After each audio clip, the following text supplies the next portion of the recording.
За бүгдээрээ чимээгүй цагаа эхлүүлцгээе. Өнөөдрийн чимээгүй цагийн сэдэв сул дороогоос хүч чадал руу гэж. Библийн ишлэл нь 2 дугаар Коринт 12:10. Иймд Христийн төлөө мөхөсдөл, доромжлол, гачигдал, хавчлага, шахалтдаа би баяртай байна. Учир нь би хизээ мөхөсдөн тэр үедээ хүчтэй байдгаа гэж. За залбираа хэлье.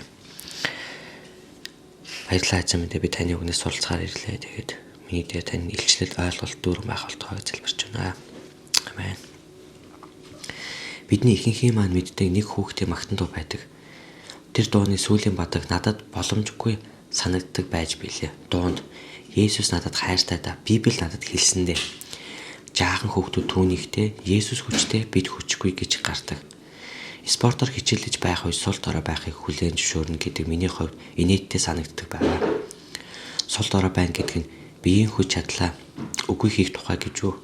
Энэ чухал ямар утгатай вэ? Хамгийн сул дорой тоглогч байснараа багт сонгогдох боломжгүй шүү дээ. Багийн тамирчдаасаа сул дорой бол гарааны тоглогч болж чадахгүй. Тамирчид үргэлж хүчтэй байхыг хүсдэг бөгөөд тэр байдлаа үзэгчдэд харуулах дуртай гэж. Дасгалжуулагчид эсрэг багийн тамирчдаас илүү хүчрхэг байх тухай зааж байхад бид хүчгүй сул дорой байхын зэрэгцээ хэрхэн өрсөлдөх чадвартай урам зоригтой байж чадах билээ. Христ дотор бүрэн эрхчлөлөөг мэдрэх үедээ бид бодит байдалд хариулт болох дорой байдал маань бидэнд давуу талтайг ойлгож авах юм аа. Өөрсдийн сул дорой байдлаа Бурхны өмнө хүлээн зөвшөөрөх нь биднийг өөрийн хүчинд биш эзэнт түшиглэх боломжийг олгодог гэж. Бид эзэнд бүрэн найдах үедээ жинхэнэ хүчрхэг болох болно. Үнэндээ сул дорой байх гэдэг нь түүнд үйлчлэхэд биднийг бэлтгэдэг бэлэг билээ.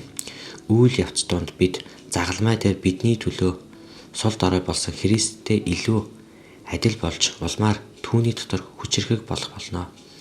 Энэ нь бидний хүч чадал руу хөтлөх нэг маягийн дорой байдал билээ.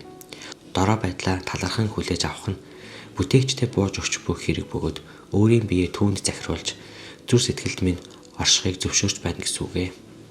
Бидэнд байгаа бүхнийг Бурхан бидэнд бэлгэлсэн бөгөөд үүнд дорой байдалч мөн орно. Энэ нь бид өөрсдөө бус харин Бурханы нэрийг алдаршуулах боломж билээ гэж. Ром 8:26. Үүнчлэн мөн сүнс бидний сул дорой байдалд тусалдаг. Учир нь яаж залбирах ёстойгоо бид мэддэггүй юм. Харин сүнс өөрөө үгээр илэрхийлшгүйгээр ёолон бидний төлөө зуучлан гуйдгаа гэж. Филиппой 4:13. Намайг хүчрхэгжүүлэгч түүгээр би бүгдийг хийж чадна гэж. Амен. Тэгээд намайг хүчрхэгжүүлэгч түүгээр бид үнэхээр бүхнийг хийж чадах болно. Амен. Бурхан ивэг.